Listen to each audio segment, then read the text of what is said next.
Hi guys. Okay, so here we are at episode number 4 of our character development series, and I'm going to consider this as being the end of part 1. Start working on some ideas for part 2, and I have a few ideas of what I want to do there. And I figured that moving forward that it's time to take a bit of a pause to allow any questions that I could include in the following episodes planned as to the ideal idea of AAA development of a hero or franchisable player model using, in this case, a quite adequate tool for the purpose called Daz Studio, using the Genesis framework. Now, to reiterate, I was inspired to do so based on the video blog of Hellblade, produced by Ninja Theory, thus the homage of referring to him as FrankieV Theory, and present solutions to those who are like me on a macaroni and cheese budget, as far as wanting to covet the ideals of AAA results, as in quality of assets, so to speak, without resorting to purchasing off-the-shelf generic type of characters. Now, let me take a little bit of sip here to clear my throat a bit. And up to this point, I think I more or less illustrated the possibilities of low-cost development of, let's say, studio-grade characters. If your idea is to, use Unreal 4 for a rendering engine to do, let's say, animated feature films, and you need actors, so that's the whole idea that I'm trying to sell right now. The frame of mind is characters in some games need to be actors or actresses, rather than necessary game objects, as illustrated by our introduction of a 420k Trist character.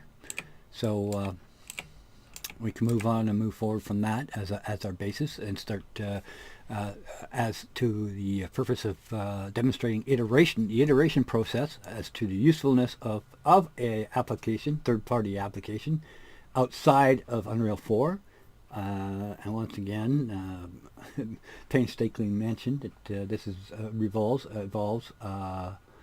products that are presented in a different marketplace called Daz 3D, and illustrate the usefulness that is not inherent in that product. For one thing, Daz 3D is really non-specific as to the use. Unlike, for example, iClone, which says, okay, you can use our products into Unreal 4, but unfortunately the price tag that also comes with it is rather steep. So once we get back over to Unreal 4, or back to Daz Studio, I should say, we'll chit-chat a little bit more about what it is as an application in the grand scheme of things. It'd be kind of like trying to present the ideals of, say, Blender as a free application, which by extension you can think of Daz Studio being the same.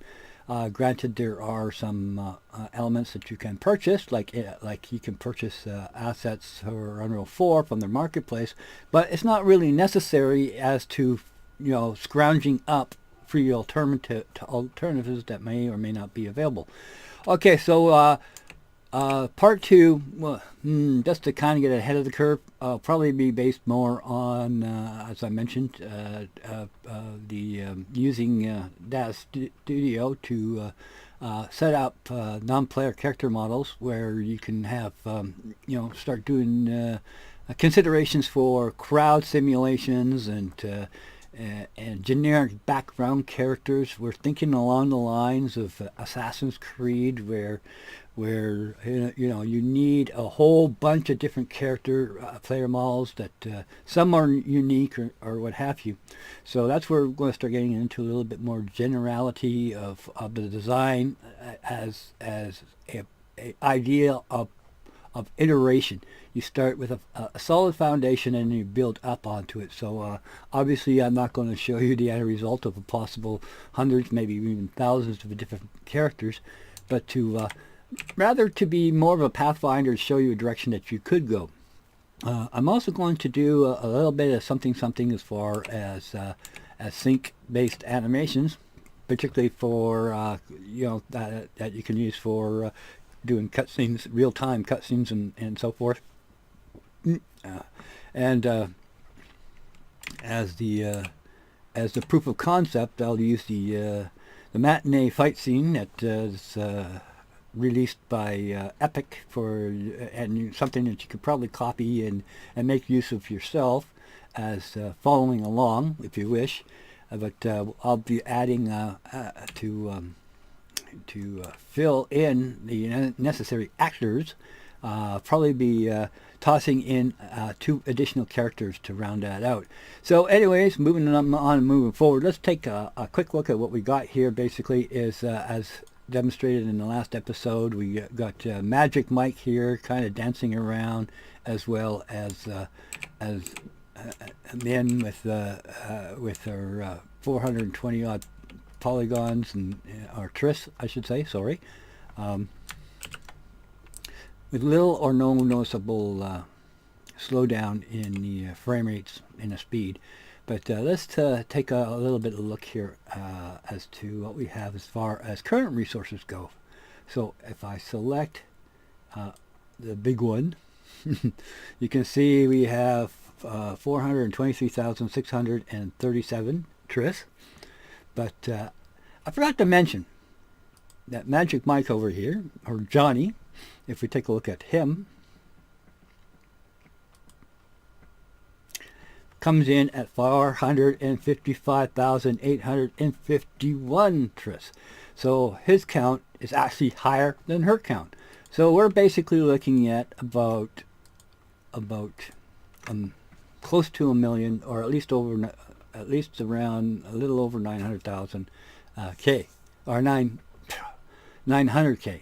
So closing in on a million tris. So that's a very big weight that we're stomping on the engine with. So we're going to leave these 2 the way they are. So when we actually do the little fight scene here, they'll be included as actors to kind of illustrate to see how well everything is kind of managed. But what we're going to do in this episode here is play dress up Barbie, so to speak, to actually start configuring Ken. In reality, as dress up Ken, we're going to dress up this model here as an actual usable player model in Unreal 4 for that purpose. Obviously using Daz Studio to harvest the necessary clothing off of it. So if we kind of take a look at this character here, total tris count is 33,646. So by comparison, the Epic base rig is 10 times or 10K more than this base rig. So as a direct replacement of the Unreal 4 base rig, it's quite adequate for that purpose of obviously putting it into a video game. Otherwise, they wouldn't put it out as the base, let's say, development character for the Unreal 4 engine. So in reality, if we think about it, as a replacement, if all those blueprints worked with the Genesis 3 framework, then we have access to a lot of blueprints that's very well diversified as far as additional characters go, as I proved out with these characters here, bringing it onto the same framework. So if, say, for example, the crowd simulator that's available off of their marketplace was configured to work with the Genesis 3 instead of the Epic base character, then we can start adding these as characters into the scene and do random generated characters without having to do any kind of additional heavy duty, heavy lifting kind of work.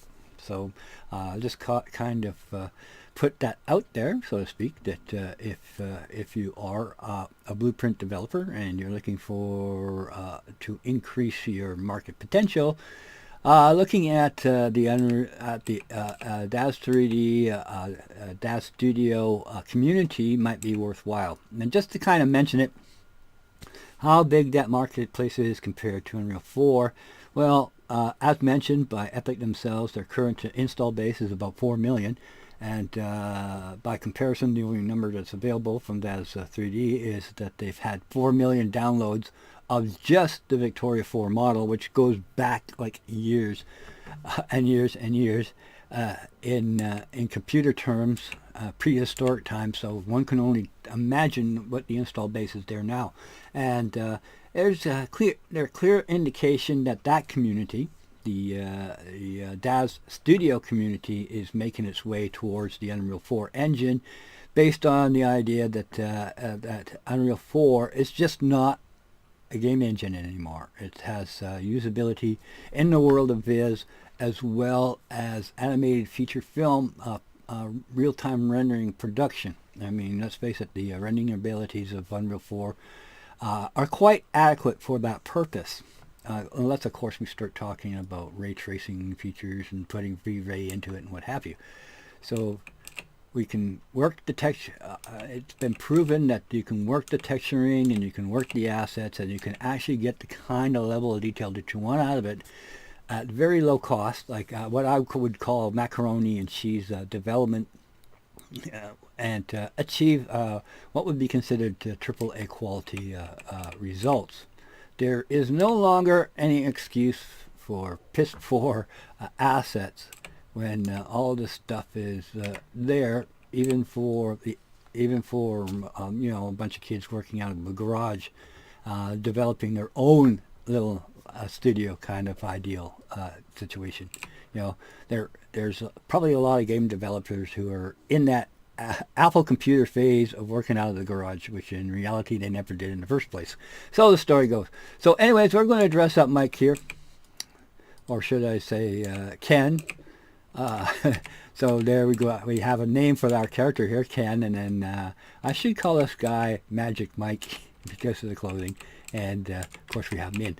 But to kind of set things up here, you know, as I mentioned, we throw on some dancing animations to kind of, you know, get the geometry moving so we can look at it and see if there's any kind of funkiness going on in the materials or in the texturing or in the actual geometry that's been placed over top of it in the area of poke through, which is kind of embarrassing and somewhat of a rookie mistake.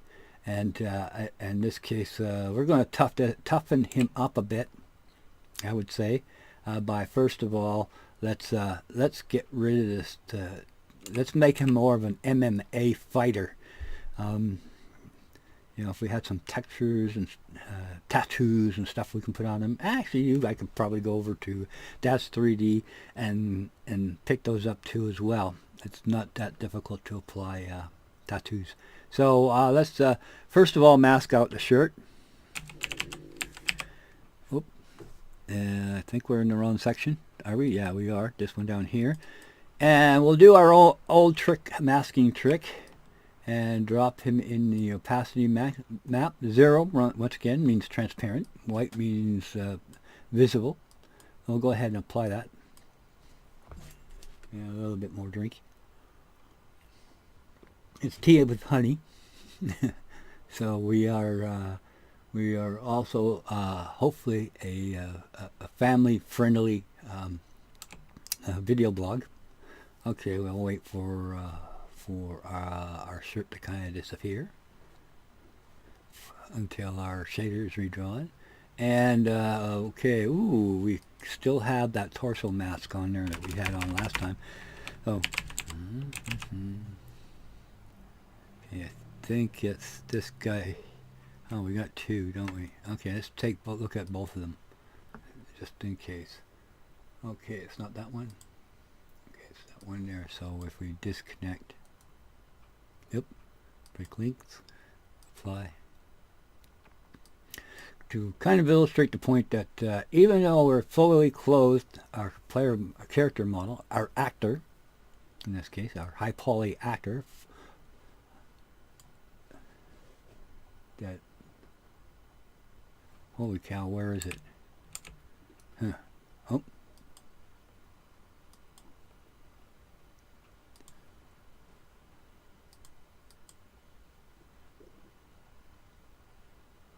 Oh, okay, yeah, there it is. Sorry, wrong one. Break link. Okay, now it should work. Give it a second or two.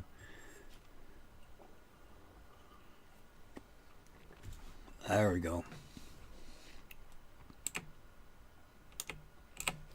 For a 33K model with a 6-pack, it's not too bad. It's probably painted into the texture just like they did in the movie 300. Okay. Now, if we hit the play button, still looking like Magic Mike, but let's throw a different animation set on here. One that you probably recognize from, as I mentioned, from the matinee example. Okay, let's hit the button here, and let's just do a quick playthrough. And this is the main character in the matinee fight example. So this is now definitely Johnny, the MMA fighter.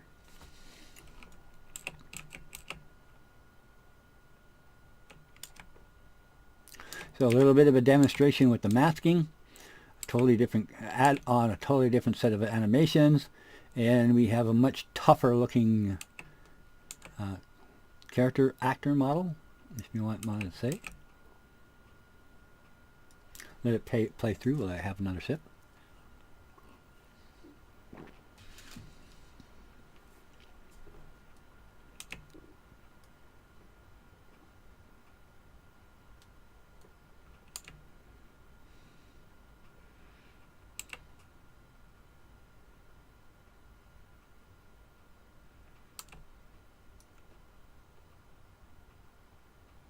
Okay, that's enough of that. Okay, so definitely a difference in attitude, so to speak. Min will be part of our little acting scene here too as well, but I don't want to start messing around too much with the hair here. It's going to take maybe a little bit of off-screen time. I don't think I want to do that on-screen. For the mere fact that there are a lot of bones involved in that tail, so I'll set that up. I'll probably cook that so it's ready to rock and roll, ready to go in part 2. Then we do our synced up animation and have that already prepped. But probably make her the main character because she's dressed for the part. And then add Ken here as an actor too as well, and of course our MMA fighter, and try to create a couple of unique characters as far as having a total of 5 different actors in the scene going at it all at once, with different elements of abuse, so to speak. So in this case, Ken is going to be our video game / Unreal 4 ready character model, and we're going to start that off by we're going to create another folder here, and we'll call that Ken, so we can start putting our stuff in here.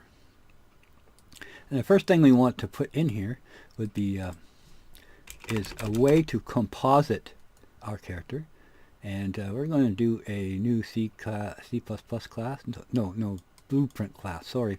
So we have actor, pawn, character, player, controller, blah blah blah blah, etc etc.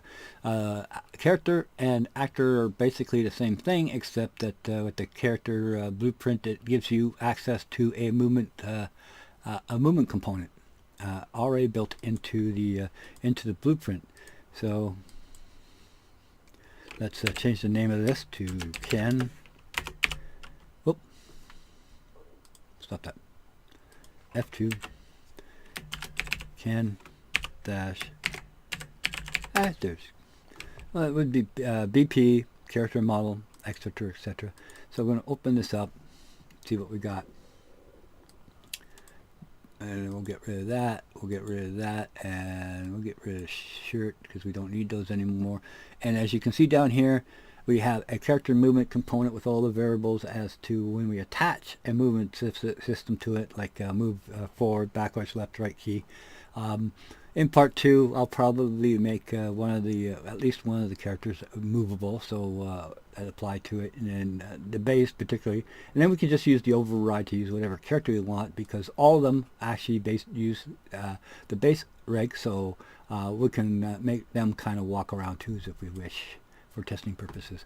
Everything underneath here is kind of inherited, so we need to select our mesh that we want to use for our base. So we'll go to G3 male, and that would be this G3 male test as being the character that's going to determine the inheritance of this character as a blueprint. Now we need to kind of move them down, so we'll go to perspective, left, so we can line the feed up so it's just below the movement component. Now this is pretty critical because it and when you hit play, immediately physics kicks in as to the state of the player always falling, so it'll always reference to ground, it'll drop to ground. So usually that's just on the bottom edge of the sphere, so we just want to be slightly over top of it and able to control it that way. I don't know if we're yeah, no, we actually took a look at it, so we're cool with that. Okay, let's go back to our perspective view, and we need this to line up with the arrow direction by turning this 90 degrees. There we go. Now, as our base character, anytime we bring any additional parts in, let's be picky here. And yeah, that'll be good enough. So anytime we bring in some parts in, it will match up with this. Our scaling of our height, half height. Our half height is not quite high enough. And in my opinion, the radius is a little too wide, so let's bring the radius down so it just covers the chest area. Now this is if you're doing this as a video game character, just the radius of the capsule is a little bit important in being able to make it through a doorway. So if we left this at 30, what was it, probably close to 33, that's pretty wide.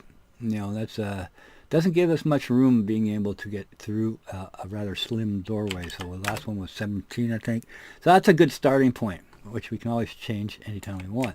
So now we have our capsule set up, so it'll make our actor will be able to manage to make it through a doorway if we're doing any kind of real-time movement, as well as the height is correct for a 6-foot character player model. Okay, so that kind of sets that up. Now let's go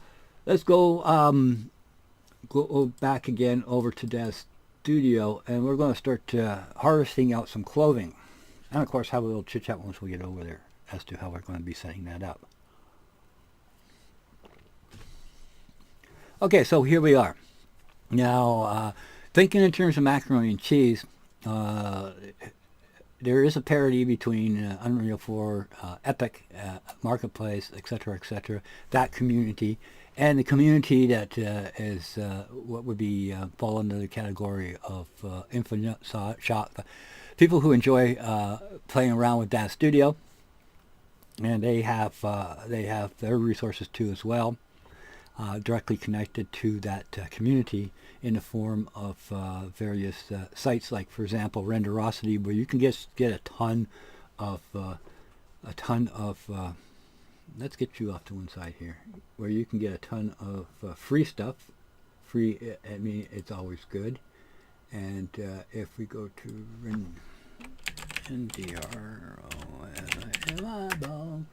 beep beep beep beep beep, kind of showing off some of the. Okay, you didn't work very well, did you? I hope we still got internet. Yes, we do. Okay, so here's Renderosity, and you look under the free stuff. FS Home. No, not frozen sand. Free stuff. And we kind of look down here. We can see that their initial splash page already comes with some interesting stuff for. This is for Genesis. I bet you Genesis 8. It got truncated. So we have posing, old morphs and pose, and skin maps. We have ready-made characters. Okay, this is a sections free models. Okay, Blair V4, that's for the Victoria 4 frame, which is the Genesis 2 framework. 13. I think these are free. We are in the free. It says download. So, if you find guys, you might want to grab them. Now to beware of caveat emptor. G3, G8. Okay, so this is made for G3, G8. Let's see if I hit the download button. Yeah, it's free. Let's see what it comes with.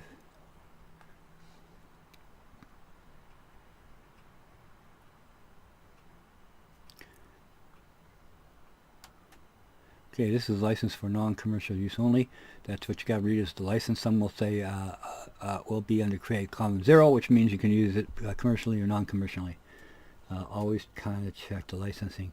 You might want to check the licensing too, as well as interactivity goes, because I don't think they have an interactive license requirement. All that matters is base figure is reading this here. Down here, as far as licensing goes, it will tell you if it's for commercial or non-commercial only. It doesn't usually say anything about interactivity in a video game, because I guess they really didn't anticipate that use in the first place. And since it's free for use in almost any type of application desirable, I would assume that that would include video games too as well. So this is another excellent site to do some window shopping, because you can search. They have a ton of resources. I would say they're probably not up there as high as far as window shopping goes as Daz 3D, but you can almost find almost anything on here that you wish to fill up your kit, so to speak. So that's once you start getting into working with Daz 3D or Daz Studio. The only difference between me and you is that I've been collecting this stuff for a very long time, and I'm pretty sure there's those in the Daz Studio community who have a lot more than I do. To kind of illustrate here a little bit, here's their forums, and you can go to the Daz Studio section, and usually in the stickies here, I think they got some freebie links, tutorials and freebies index. So freebies usually means anything you can download for free that fits this framework. Also, what usually fits, particularly if you're looking for clothing, is anything that is poser based. So you have both the Daz asset that's made for Daz Studio, as well as assets that are made for poser. So they're you can cross mix different content libraries if you wish. Okay, so moving forward, of course, this whole thing here is about dressing up for poor Ken. So he's not there with in complete nudity. So we'll bring up the base, and we're going to dress him in full as to how Renegade has been dressed up, because I did a mirror of some of the elements that I wanted to and kind of include in this particular video. So first thing we want is this pair of pants. So we'll double click on that, and it will automatically attach it to our Renegade pants. Will be automatically attached to the Genesis 3 framework. Part 2 as well is, once again, is always to check the resolution, which making sure that it's set to base, because some of these things are actually sub D, meaning that they have different levels of resolution.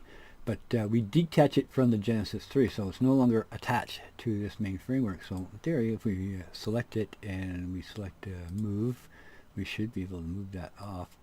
No, we're still kind of connected to the pants. Okay, we need to unparent the pants. Now if we select the Genesis 3 framework, come on. There we go. Nope, still kind of. Are you still kind of linked to? Nope, it's changed. Okay, so it is unparented. That's an important requirement, let's say. Okay, so as we know, when we're in Unreal 4, the clothing that we have on Magic Mike, aka Johnny, the MMA athlete. The level of mesh density is not what you would consider suitable for a video game. So if we show the wire face, pretty heavy. And of course, our Genesis 3 male, of course, is set to a high resolution. We need to have that on base. We just knocked off a few. Now, we're not going after the frame or the character frame. We're going after the pants, as in playing dress up in Unreal 4. So we'll go back to texture shaded, and with our pants selected, there's a plugin. Unfortunately, you'll have to buy it at this stage. At a future date, it might very well be included as far as the Daz Studio application, as they do tend to do that over time. For example, the FBX exporter was a $99 plugin at one point, and over time they just simply included it in a future update of the Daz Studio platform. So now FBX export is free. Okay, so but in this case we want to kind of knock this down quite a bit. So with the pants selected, we're going to go ahead and hit prepare, and that gives us access to the resolution sliders. And as you can see, our current count in Triss is just a bit higher than the actual player character model itself.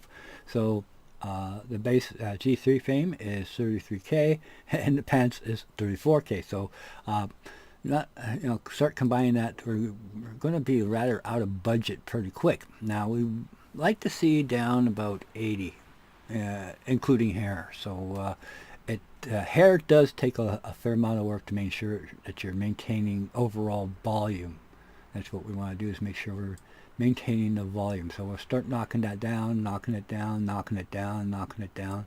Now we're down to 54%, and we're still down to 11K or 18K. Sorry. So we're getting better. We can, as we move the slider, we're going to watch the change in the geometry. As you can see, there's no apparent changing of the overall volume, except of course we have a case of poke through. But we know how to fix that, don't we?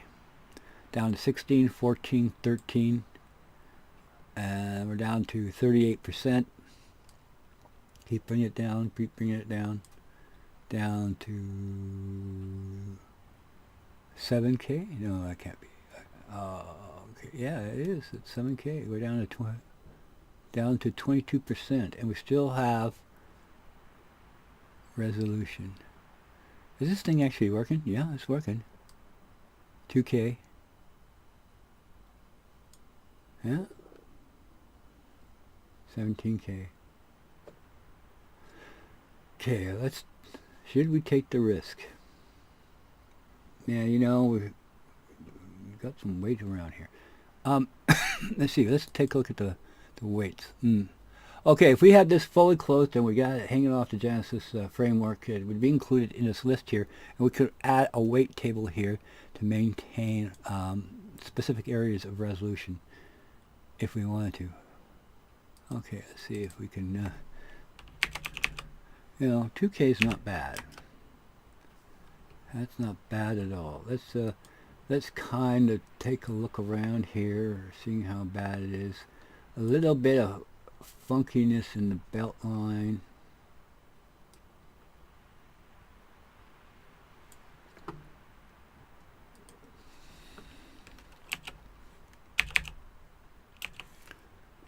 go to 4K.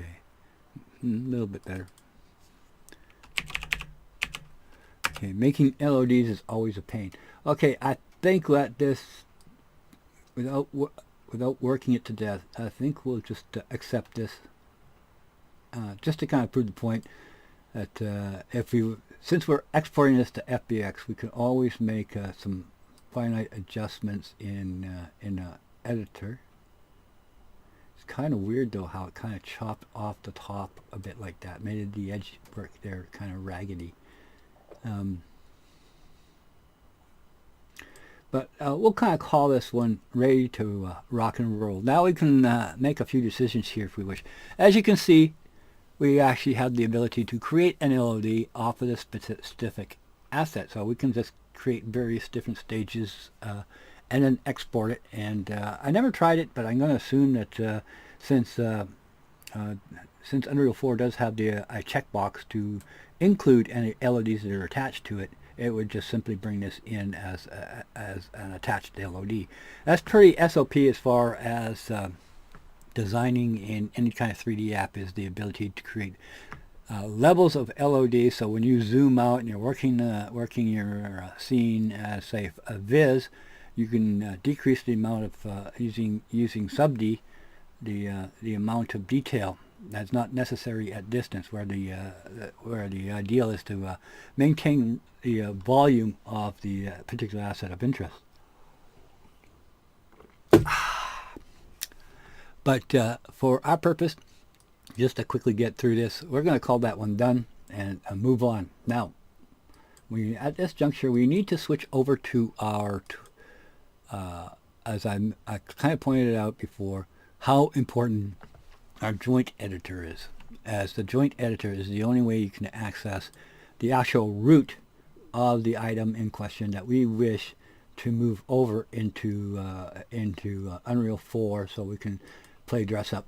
But in this case, we will need to first select the Genesis 3 male, as we are building everything off of this particular framework, and it is very important to rename the root node so we don't get a node conflict, because the root node would have to be, in this case, we'll go ahead and do a copy, and we'll call this hold to preserve it. Now, going way back, you can create any kind of node you wish as the root. What is important is you stick with that naming convention. So if you want to change the root node to root, then that's fine dandy, but you have to do it for everything and anything that comes afterwards to make sure that what's imported into Unreal 4 will match up with our base rig, and we're not having to create unique snowflakes for every bit of clothing.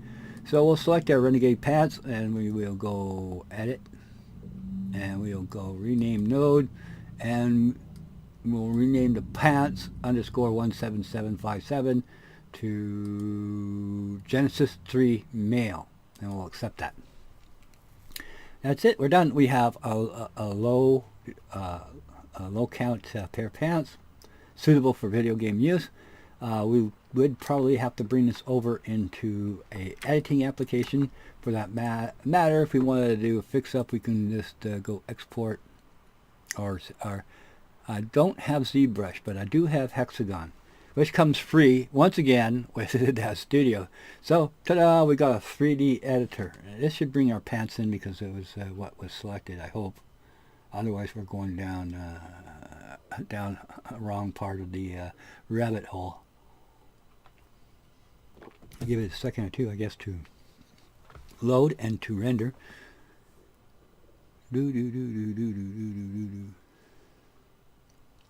So if you want to make morph targets, you have an app to do that. Oh, here it comes, hopefully. No, yep, there it is. It made it. It just has a little problem rendering. I have this set up for, oh boy. I do know that that's just a draw. Okay, pivot. It's been a while since I've looked at this. Our display mode is wrong. We want this shaded, not wireframe. You know, I'm not going to play with this. It's been a long time since I have. But it's, as you can see, it has a very Maya-like layout. And you can start doing some key type of edits. You can make environment components. You can use then bring it over into Daz Studio and surface it with a PBR type ray trace or iRay type material, if you wish. I believe they make use of substance. Let's go no. Don't save any of that. But we're going to go out to finally to Unreal 4. So go ahead and save that.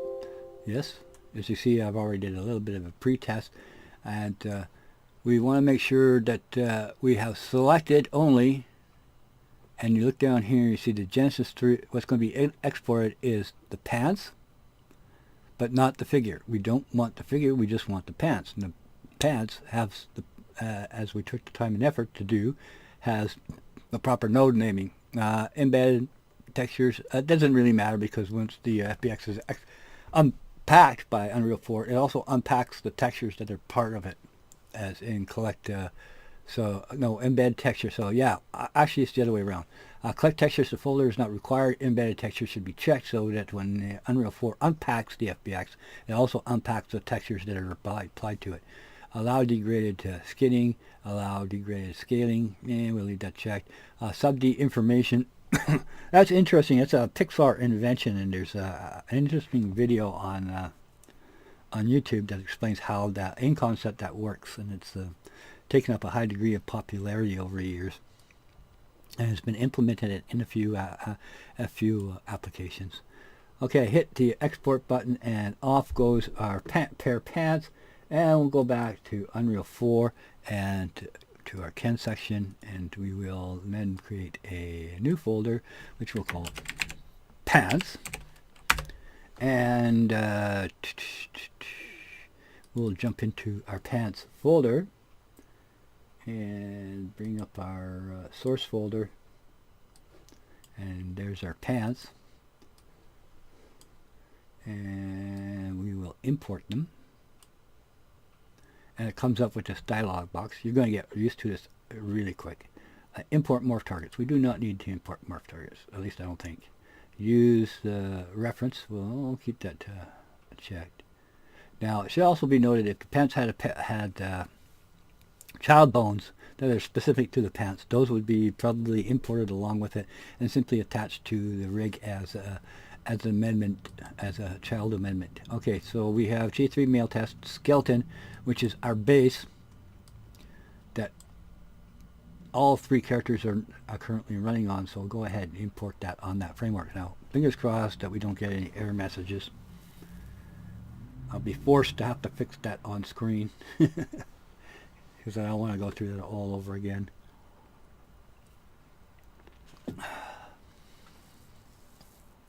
Shouldn't take too long.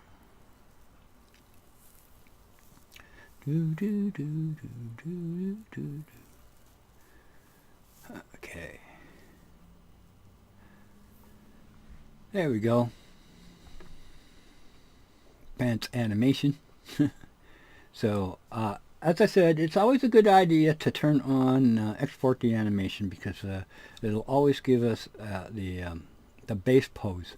But here's our pants, and if we hover, you can see we have that down to, hold on, holy cow, it didn't decrease the count. Did it? Something went on here. No, it didn't. I did do it. Okay, hold on, let's see what's going on here. Let's see if we can fix this on screen.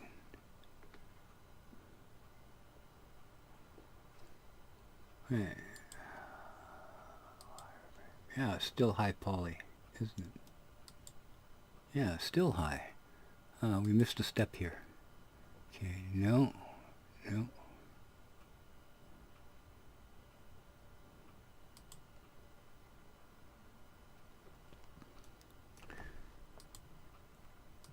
I must have hit canceled instead or something like that. It canceled out on us. There's our low resolution version. Okay, export.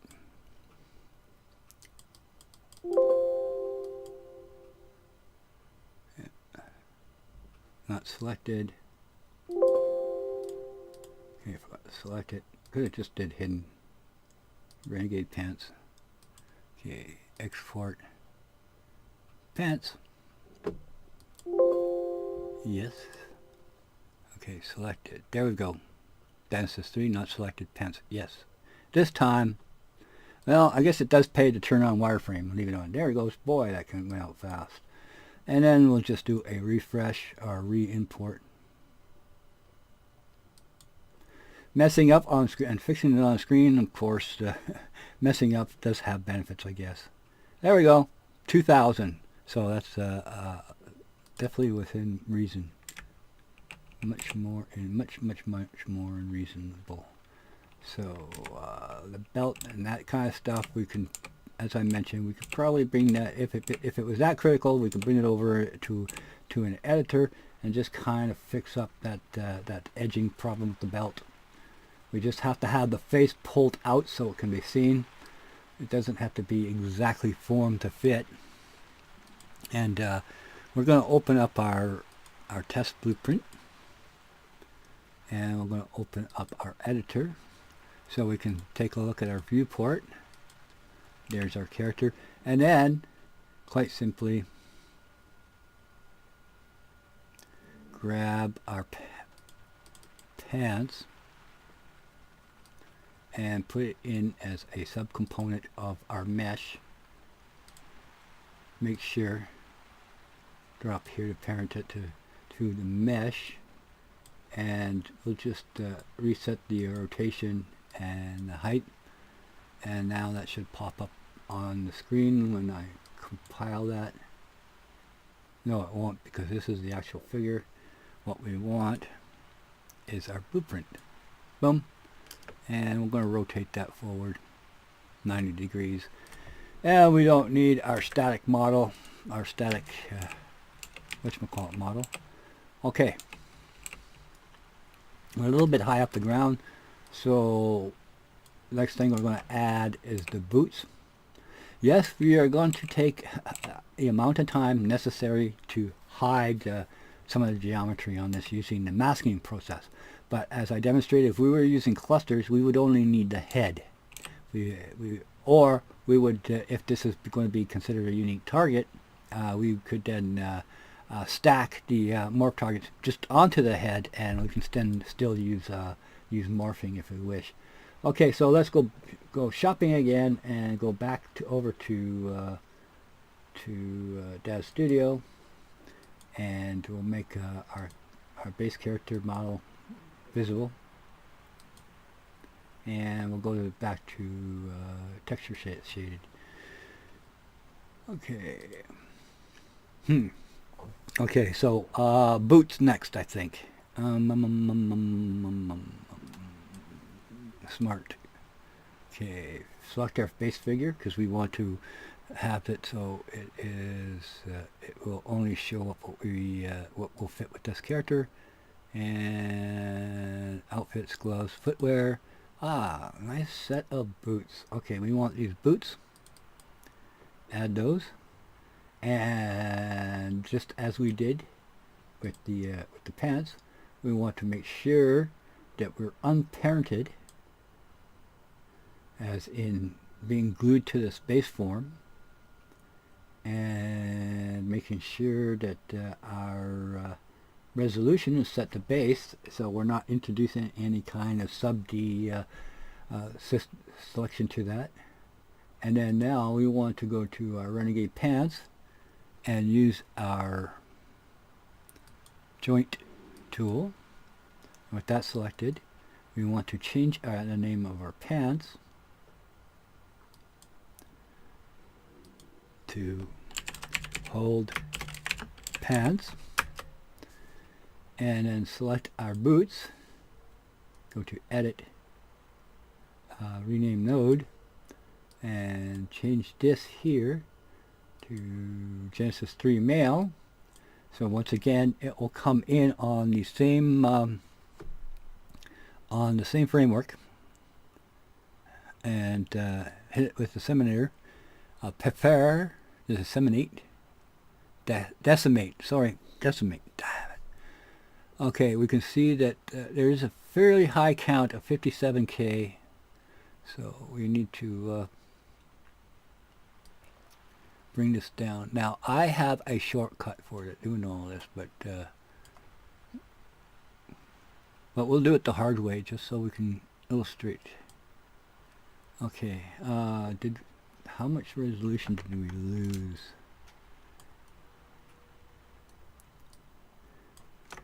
Do we still have volume at 13K, at 1.3K?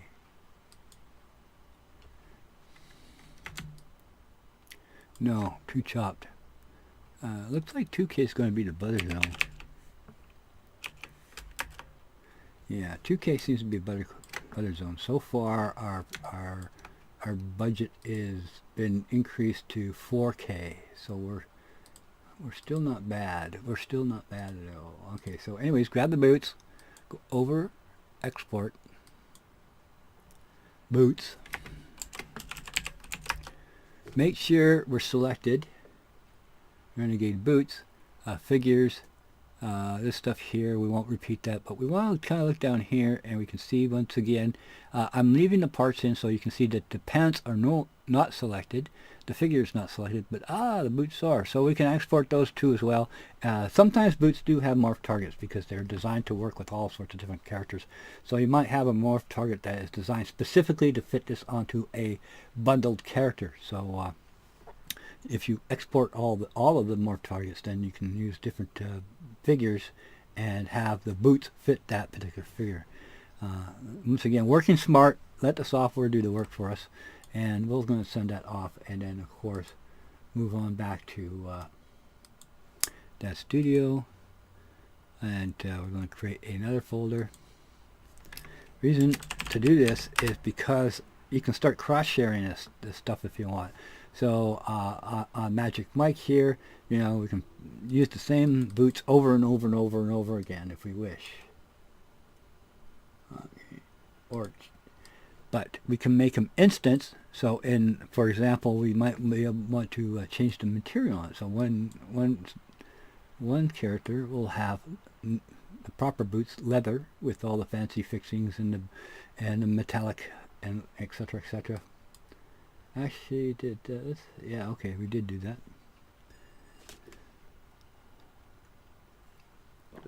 Fingers crossed we didn't make any mistakes.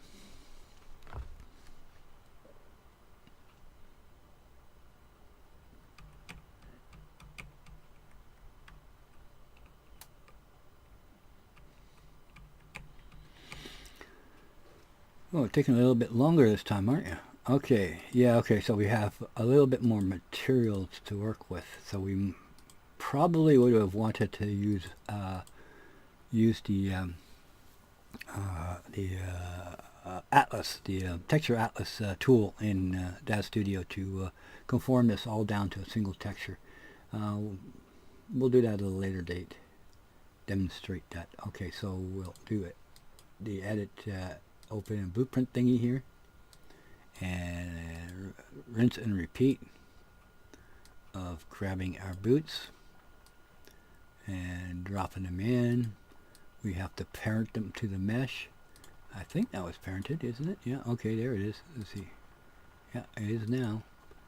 Okay, so automatically lined up for us this time, didn't you? And we got some of that poke through. We won't worry about that too much. Okay, compile it. Drop it. Okay, so actually what I wanted to do was to get the soles of the feet to line up properly with the floor. Okay.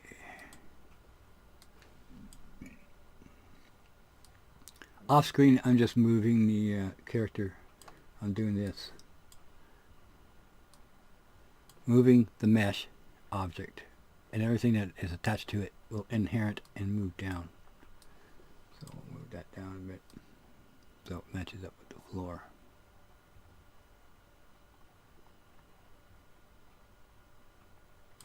Yeah, that's good enough. Okay.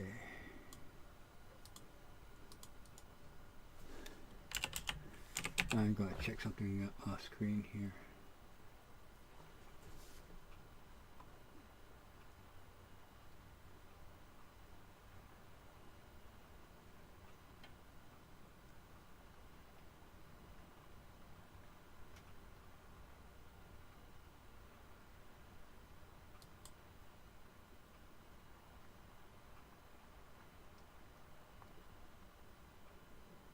Huh. Okay, that doesn't help me.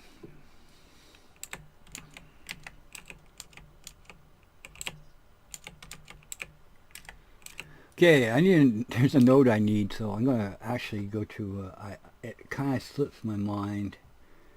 I have terrible memory. So I am going to my player, third person. Actually, we should be doing that off screen. Whoopsie. Is there anything here like my Visa card number? Okay, let's go to the third person project and grab a node that I forgot about what it is. And I know it's in our little project, third person character model project. Okay, well, we're waiting for that to kind of come in. I'll go back to, I think, okay, our boots here, 2K. Okay, that's good. So pants and boots equals 2K. Now, if we wanted to, we could have brought these in as a selection, as being a single asset, as in a pair of pants and a pair of boots. But for the purpose of our demonstration here, of course, we're going to do things the hard way, the long way around. So example number 2 is Magic Mike here. I mean MMA Tommy. Okay, so did that load in the project? Not yet. It should be. If we have to, we can go back to it. Okay, let's get back over to Daz Studio. Okay, we are actually done with you, so we're going to hide you. Actually, we need to change the node name so we don't conflict with our hold boots. So we don't conflict with the any nodes one on top of the other. Okay, we're going to go back, and what we want is whatever fits on this framework. Now, the kind of chit chat here for a minute. Obviously, I'm using ready-made assets because the stuff that I could demonstrate as to being custom built is well, you know, that's part of a different project. So I don't want to work on actual project stuff rather than working on stuff that you have access to if you want. As I mentioned, a lot of free stuff is available. You don't have to buy it. You can go to the community forums and check out their freebies list. Just a bit of a tip here: if you see hair, grab it, because that is the that is gold. It is such a pain to test different hair. As I mentioned before, hopefully, that the wrong hairstyling will create a mess. Renegade shirt, okay, I'm going to throw that on there and select the shirt and unparent, so it doesn't include the Genesis 3 base. And with that selected and our tool selected, we're going to go to edit, and we are going to rename node, and there's shirt, so we'll change the shirt to Genesis 3 male, just to harp on the importance of consolidating or maintaining the same node name. What if we hide this guy here, this guy here?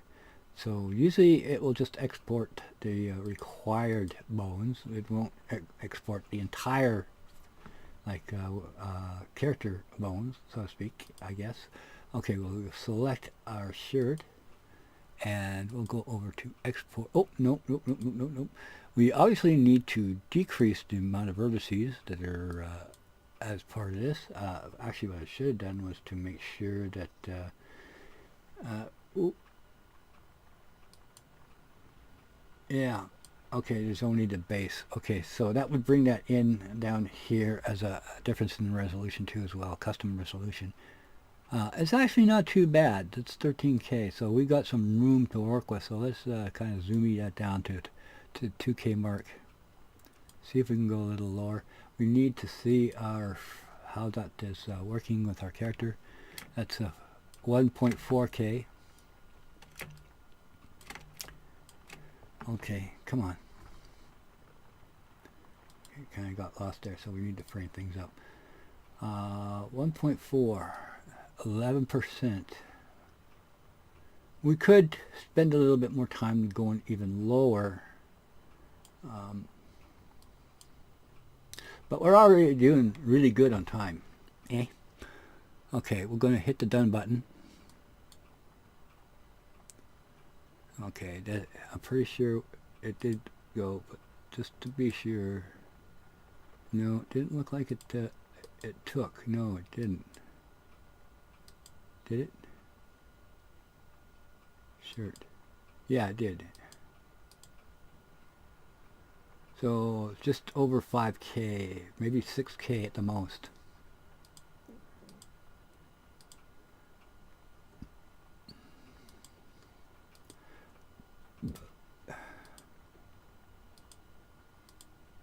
Yeah, we're good to go. Okay, so we'll go over and we'll do an export and shirt. Sorry if this is like watching grass grow, but this is how things usually go. Okay, once again, not selected, not selected, selected. Ooh, yes, selected. And that's figures, everything here, ready to rock and roll. We still don't need morph targets because we're only dealing with clothing. Hit the accept button. Now, hopefully I mentioned that you could do this with your own clothing. So you can do, for example, make your clothing to fit the framework as we are using ZBrush.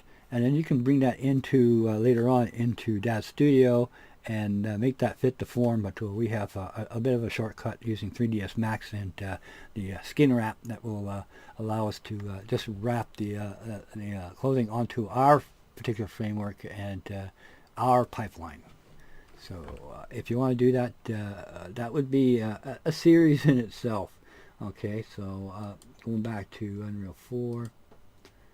Okay, and we're going to go back to our source directory, and we're going to bring in, we have boots, we need a new folder, shirt. You know, I am going to do a save all.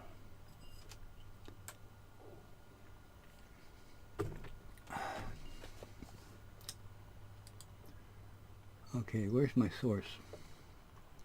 I just had it. Okay, source.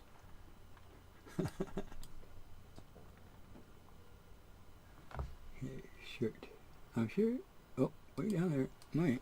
I'll drag and wrap you in. And once again, I hope this is starting to take hold here. G3 male test skeleton. One skeleton to rule them all. And sorry for the Lord of the Rings reference, but there we go.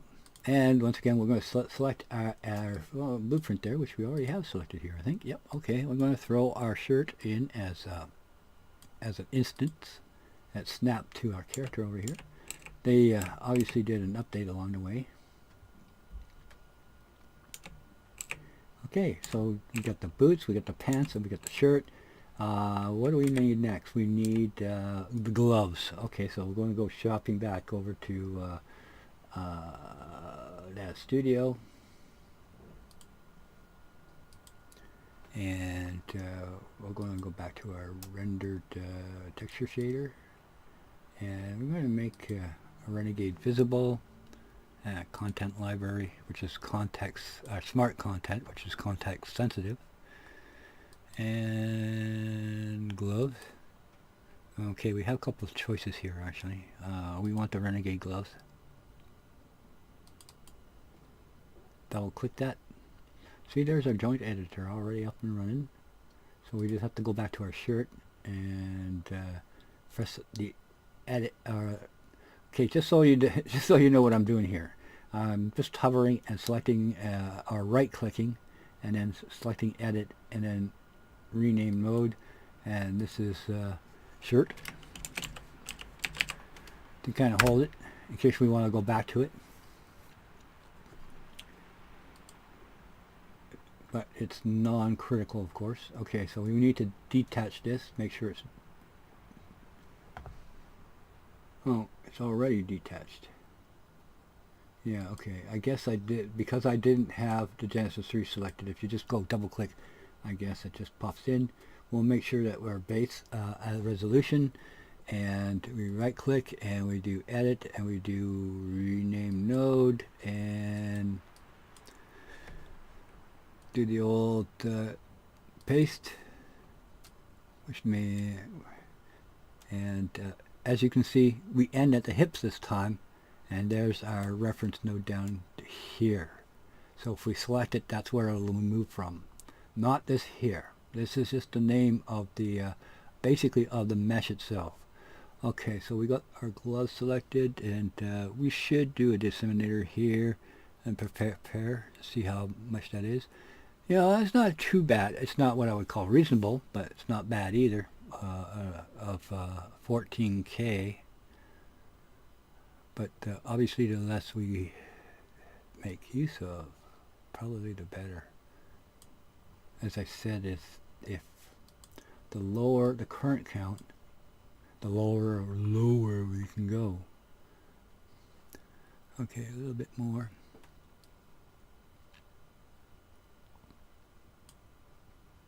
Now we start getting some poke through there. We're down to 9%, which is 1.3K. Yeah. Let's round that out to 10%. Nah, that's good enough. Good enough. Okay, so we'll go over and export.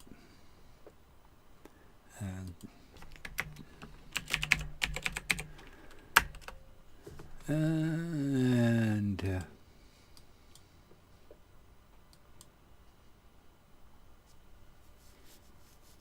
so you're getting hopefully getting the kind of idea of the pipeline, how the pipeline is floating, and how we can use Daz Studio to make LODs.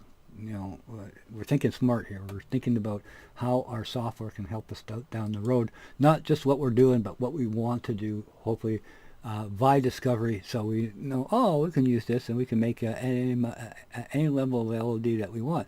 So if we want to take this up, down, you know, as demonstrated, actually I didn't hit the done button, did I? So I'm going to have to re-export that again. As we start decreasing the count, we can start thinking in stages of LODs. So the full model would be the 80K budget. And then we start making LODs down to basically what is required as far as pixel resolution goes. Used to be that the LODs was determined by distance, but now it's determined by screen resolution. So if you're down to 64 by 64 as to the character distance, so in other words, how far back our player model is as reference to the camera, how much screen space they take up is usually what should be determining the level of LOD you should be using. So the more further out we go, this will probably be about 128 by 128. Now we can keep going. So by the time you get out to this distance, the only thing you're really worried about is maintaining volume, not necessarily definition, because you know, you're not going to see a wrinkle. So we can probably get a lot of the stuff down to like 1% with some elements, if we're starting out with a low resolution model to begin with, because the segmentation of the loops will allow us to do that. Okay, so with our selection here now of our gloves, let's send that, export.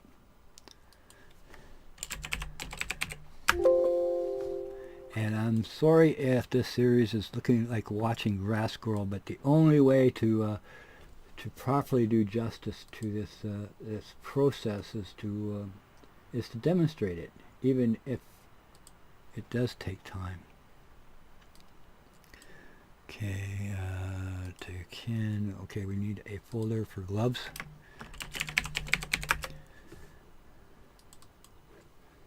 And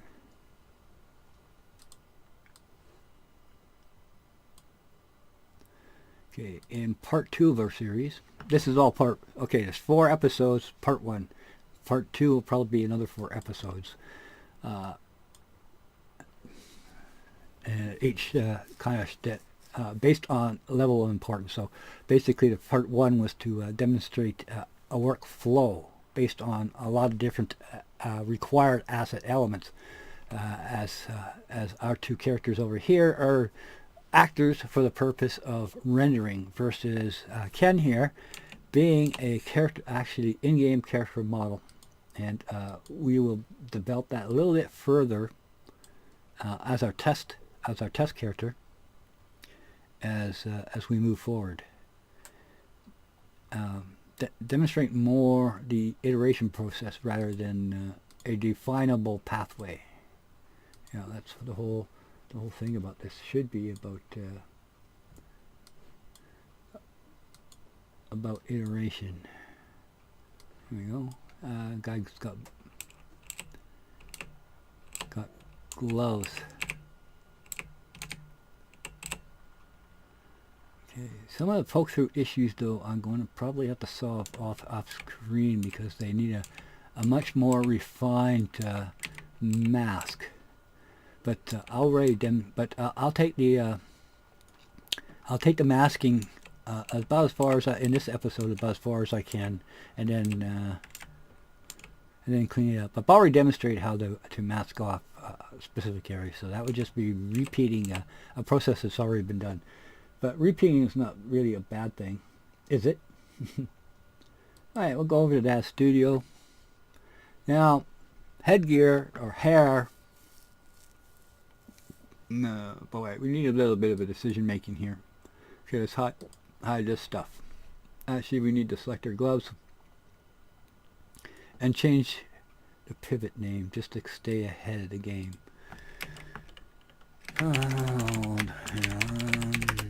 Okay.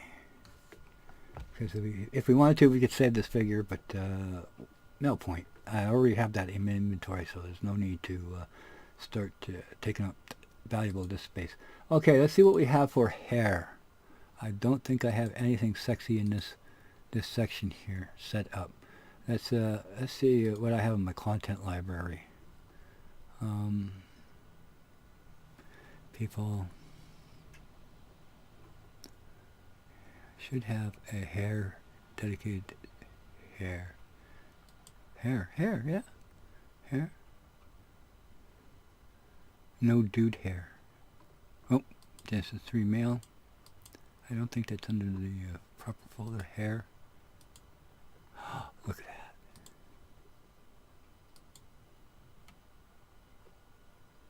Okay. This is actually me. This is actually my what I would call my fair use library. In other words, that are covered under different licensing scheme, so to speak. In other words, I can, if I wanted to, just to kind of harp on it again, the Daz license permits the use of any 3D asset purchased via Daz Marketplace, and if it's downloadable through the Fraser here, yeah, okay, it's male here.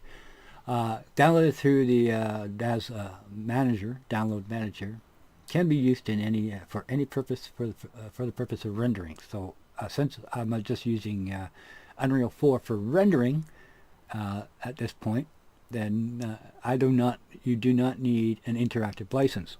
Unlike another application, which will not be named, iClone,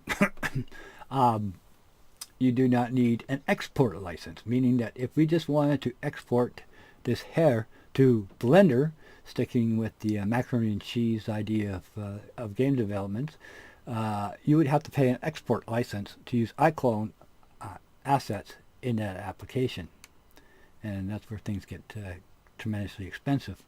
As for Creative Commons assets, I have no idea. I don't even know if iClone has its own community. I would expect so, but Daz 3D community has been around for eons. I mean, by comparison, Unreal 4 million seats. Daz 3D, 4 million downloads of the Victoria Form model. Okay, so I would love to know how many copies they've had downloaded to date. Okay, so we're going to finish this off with a nice set of hair. Can I just go ahead and select that? I think what this does is it will link it to the head. Oh, boots, gloves. Huh. Should be in here. Okay, it's going to be buried under the Genesis base here. Okay, I should be able to select it. Head. Huh. Where are you, hair? There you are. Okay. Unparent. That's what we want. Huh. What'd you do? Oh. Come on.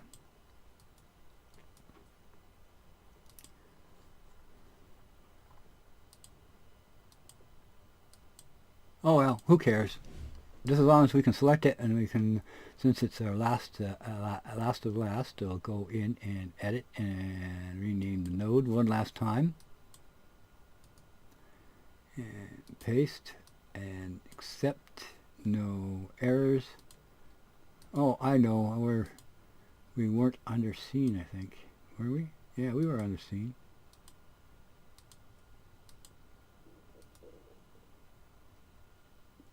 Huh. I have somehow hidden everything. Okay. Select our hair.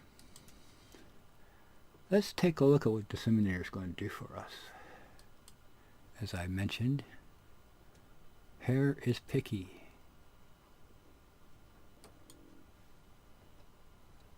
Ooh, boy. Okay, what we got here? 60. That's not bad. Let's take it down to at least 50% and see what we got. Boom, boom, boom. 25.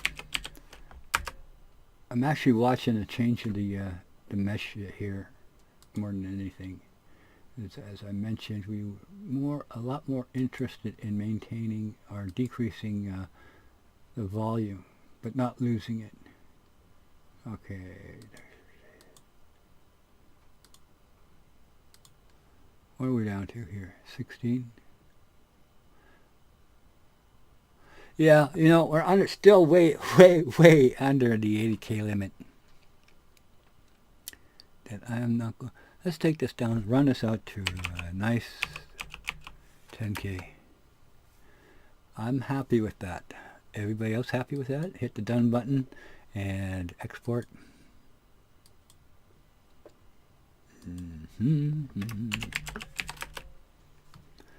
It's probably low enough that we could actually probably throw a cloth simulation onto it. Okay, that's out and done.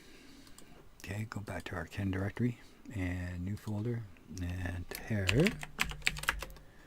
and go over.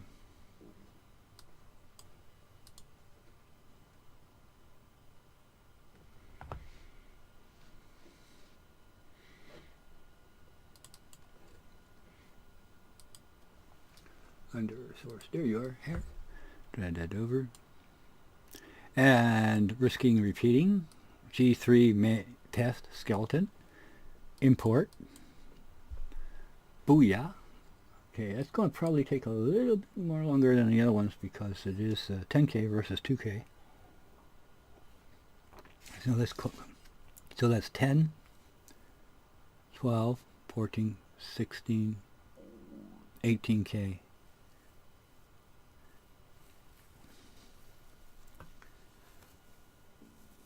Now we can probably decrease that even more.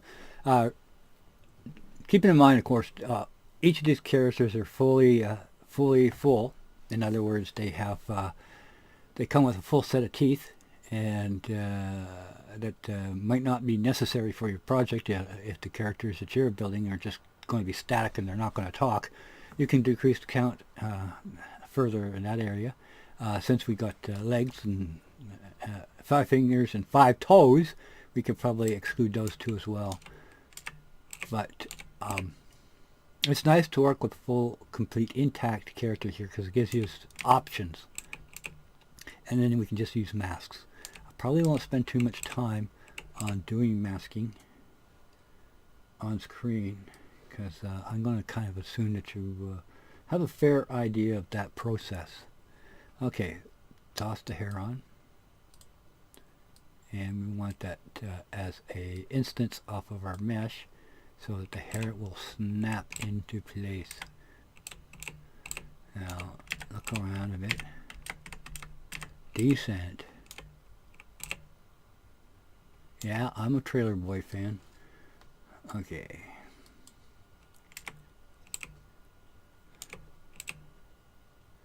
You know, even if just bringing it in, dragging and dropping, the result is actually pretty darn good before we even get into updating the hair. But what we should do is do an edit and change it to double-sided. Change our materials to double-sided, two-sided, so that it will fill out the hair. Because some strands, from this angle, you might not notice the strands. Okay, would you like to change it? Yes. Yes. Okay. It uses a skull cap too, by the way, so it should fit perfectly onto the geometry. And then we can use any mask for any kind of poke through, whether it's coming through the other side, or even a quick brush with a detailing brush onto the geometry to kind of match it up with the materials or textures. You can do that too as well. You don't want to go too crazy using masks. Okay. So you can see the skull cap.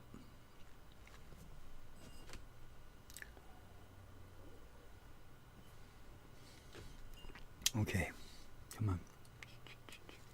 Actually, while we're waiting, I'm going to go over to our player model collection here, and I'm going to snag that node that I've oops, stop that. Yeah. That's it. Set master pose component. Okay, I gotta copy that and select our character model here. That's looking half decent, hey? Not bad at all. Okay, so we're going to do an edit, open blueprint. Now, the reason we need this node is so we can make sure that animations and all of our components that we just slapped in here all match up off a single master, off our master mesh here. Can I rename that? No. Nope, can't rename it by the looks of it. I probably can, but let's not mess around too much. So we want everything, all the animations to be based off of this as the new master. And then we're going to select the pants, boots, shirt, gloves, hair. Try a bit of an experiment, drag and drop them all, and we're going to link those all in as the target so that whatever animation that we apply to our base mesh will also be applied to all the components. Now this is a good idea to do because if you add a unique animation element like an animation blueprint or even just an animation clip to each of these items as a singular, then that's 1, 2, 3, 4, 5, 6 6 instances of the same animation asset. Now the nature of the beast is not all assets stay on the curve, so to speak. So when we animate it, we might start seeing things start to float around, like the pants float a little bit off. You know, it'll be close, but it'll be off because it's okay. The mesh is being animated first before the pants, etc., etc., etc. So we have 6 different channels for the animation by using the set master compose component and driving it everything through this single mesh and to these subcomponents. Then it's just one master animation driving all of them at the same time. So there's nothing that can happen or occur as far as the curves go. So we'll go compile, and if I don't know if this is going to work. I haven't tried this for a while. So if I select this and I go blueprint and I use animation asset and I select animate to play. Huh, weird. Oh yeah, okay. Dance, and which one was it? Happy Dance. Okay, Happy Dance was the one. Yeah, no, it got broke. Okay, so we would have to do that in the blueprint. Okay, so that's not going to work for us. So go away. Okay, so we go to the blueprint, and we'll select our mesh, and that should give us our asset that we can use there. And we'll do dance once again.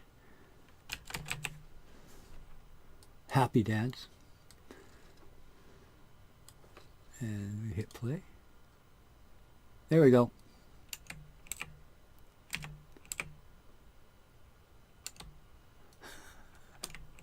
We should have Tommy MMA beat the crap out of Ken. Okay, so let's get into a bonus round here for just a second. Then we'll come back. Should I? Yeah, you know, guys, I was going to take the time to actually start masking out stuff, but I'll do that off screen because we've done that.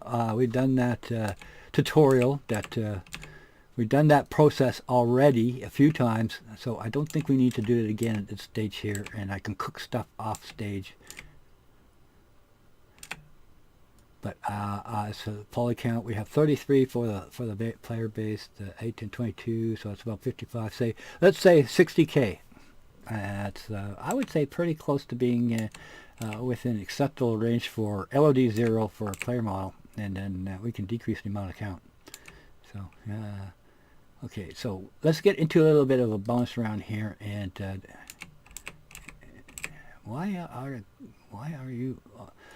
Yeah, that's the problem with using the node. It doesn't. It still doesn't update the screen character. It doesn't. Why? Yeah, it just resets everything back to their base pose, except for the mesh. That's right. It's not. That's right. We have the animation applied to the base mesh, but not the master compose component. So to be able to see the posing in the screen here, we would need a copy of each of the animations being attached to it. So it's not being instanced like it should be, unless there's been an update that I didn't know about. Okay, anyways, one last bonus round is we're going to go after a first person hand. So we're going to go to something that I've already kind of set up already. I'm going to open recent and the male arms. No, we don't need you anymore. We can always rinse and repeat.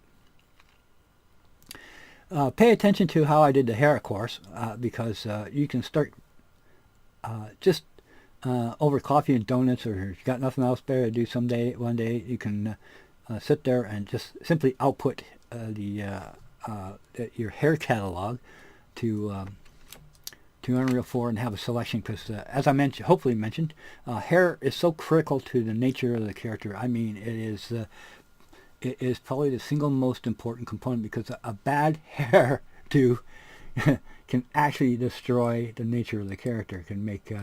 It can make your character look like MMA, Johnny MMA, or it can make you look like a Ken doll. Okay, so we've already kind of discussed this in theory, FrankieV theory, that if you hide elements and you set your export to only show what's visible, then those are the only parts that will make visible. And I actually kind of hinted at that you could do your third-party arms this way. So we're going to actually do that.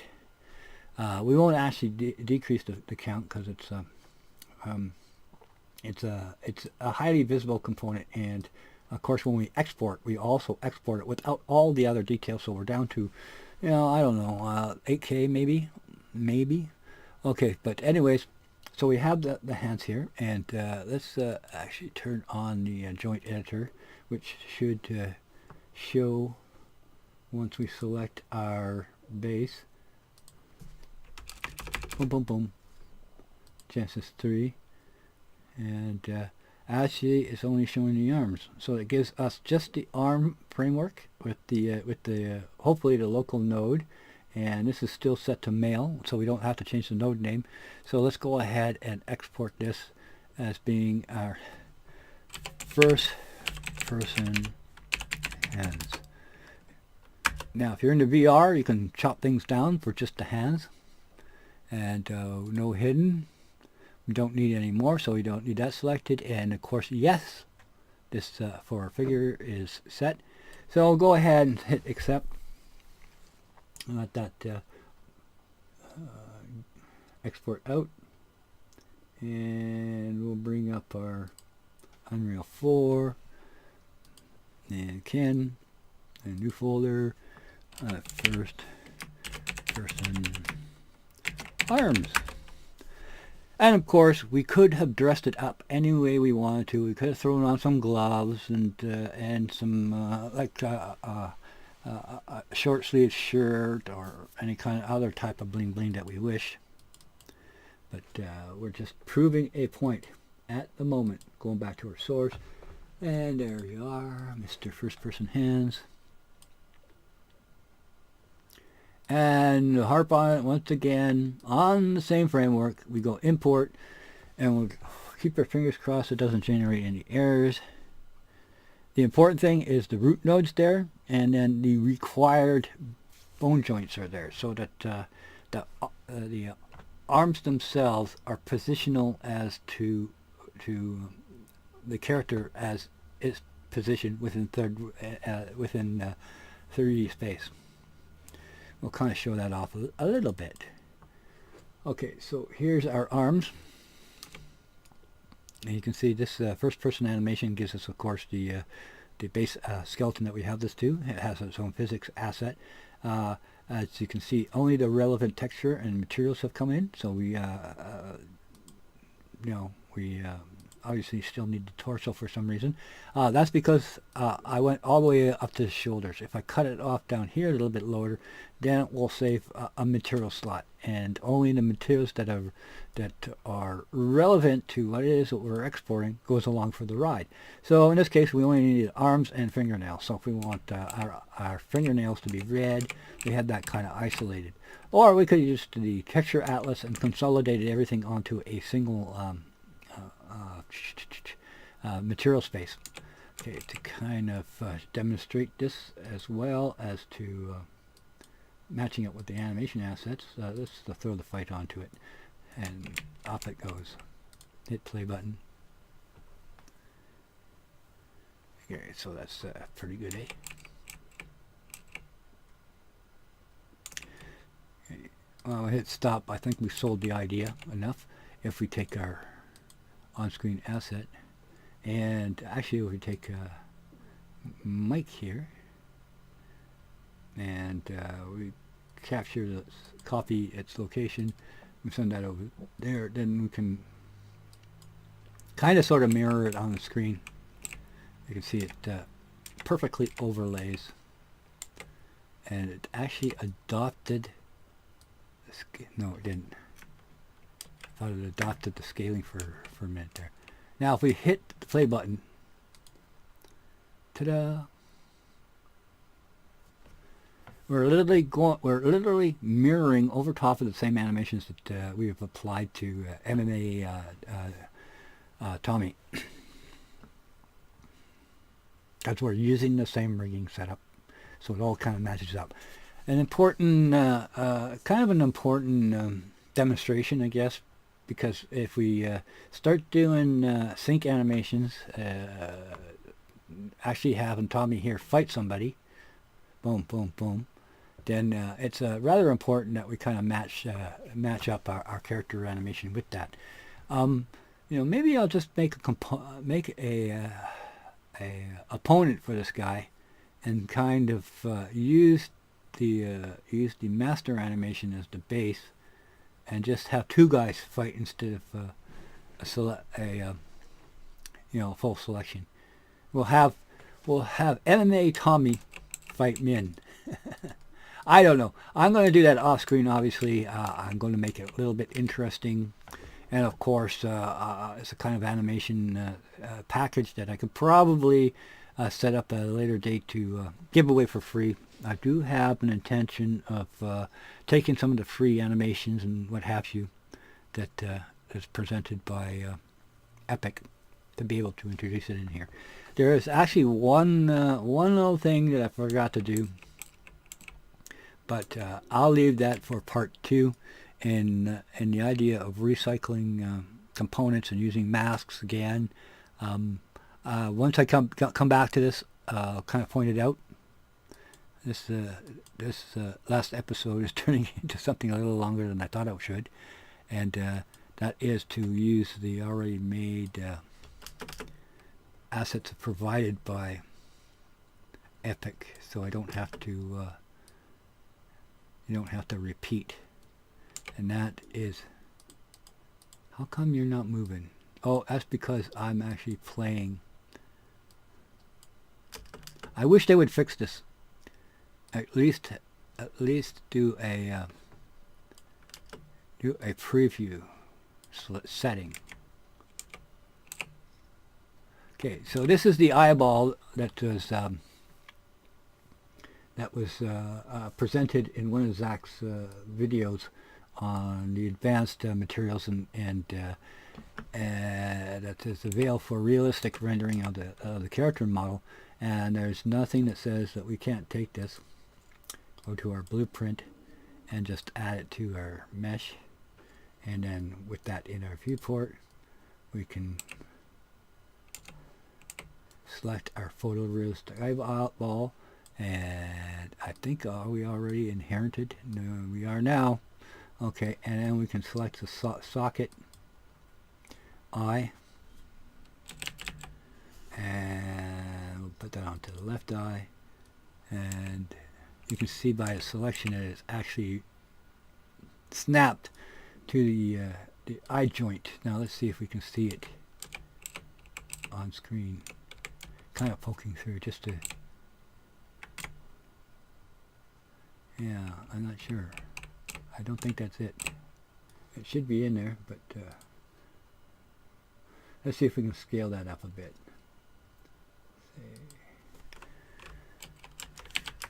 Yeah, there it is. 1.5, 1.5,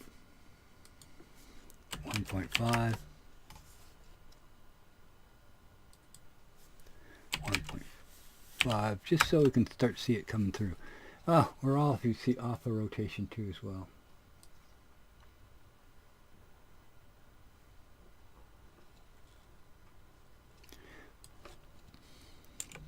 Yeah, I'll set that up for part 2. Do some masking once again, and then I'll come back to Ken here to kind of point out what was done. This is where we're starting to get into more and more into actual developer mode, which of course, I think we got the hair to fix up. Oh no, that's because we're not doing the play thing. Yeah, see, snaps too. That is really annoying, isn't it? Okay, guys, I think I've wasted enough of your time piddling around. But hopefully, I hope you find this useful. If you wonder about something, feel free to ask questions, and I'll make sure to copy and paste them into a text document and try to cover them in a future developer's blog as part of part 2. And hopefully by then I'll have stuff a little bit more planned out rather than winging it. so to speak. Anyways, I hope you enjoyed it and found something useful. Okay, see you guys.